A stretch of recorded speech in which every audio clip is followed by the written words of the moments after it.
ಪ್ರಾಣ ಹೋಗ್ತಾ ಇದೆ, ನಾನು ಬಹಳ ಶ್ರೀಮಂತದೀನಿ, ನನ್ನೆಲ್ಲ ಸಹಚರರು ದೂರ ಹೋಗ್ಯಾರ, ನನಗೊಂದು ಕಪ್ ಆ ಗ್ಲಾಸ್ ನೀರು ಕೊಡು ಅಂದ. ಅವ ನೀರು ಇಟ್ಕೊಂಡು ಕುಂತಂಥ ವ್ಯಕ್ತಿ ಅಂತಾನ, ನಾನು ನಿನಗೊಂದು ಗ್ಲಾಸ್ ನೀರು ಕೊಟ್ಟರೆ ನೀ ನನಗೇನು ಕೊಡ್ತಿ? ಅವಾಗ ಅವ ಅಂತಾನ, ನಂದೊಂದು ಅರ್ಧ ಸಂಪತ್ತು ನಿನಗೆ ಕೊಡ್ತೀನಿ, ನಾನು ಮಹಾರಾಜ ಇದೀನಿ, ನನ್ನ ಅರ್ಧ ಸಾಮ್ರಾಜ್ಯ ನಿನಗೆ ಕೊಡ್ತೀನಿ. ಅವ ಅಂದ, ನೀನು ಅರ್ಧ ಸಾಮ್ರಾಜ್ಯ ಕೊಟ್ಟರು ನಾವು ಒಂದು ಲೋಟ ನೀರು ಕೊಡೋದಿಲ್ಲ ನಿನಗೆ, ನನಗೇನು ಕೊಟ್ಟರೆ ಏನು ಕೊಡ್ತೀಯ ನೀನು? ಅವಾಗ ಅವ ಮಹಾರಾಜ ಹೇಳ್ದ, ನೀರು ಕೊಡದೇ ಇದ್ರೆ ಸತ್ತ ಹೋಗ್ತೀನಿ ನಾನು, ನೀನು ಆ ಲೋಟ ನೀರು ಕೊಟ್ಟಿ ಅಂದ್ರೆ ನಾನೇನು ಇಷ್ಟು ವರ್ಷಗಳ ಕಾಲ ಕಷ್ಟಪಟ್ಟು ಗಳಿಸಿನಲ್ಲ, ಆ ಎಲ್ಲ ಸಾಮ್ರಾಜ್ಯವು ನಿನಗೆ ಕೊಡ್ತೀನಿ ಎಂದ.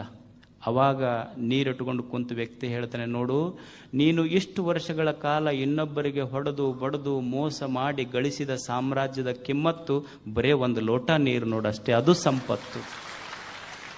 ನೀರು ಸಂಪತ್ತು, ಅನ್ನ ಸಂಪತ್ತು.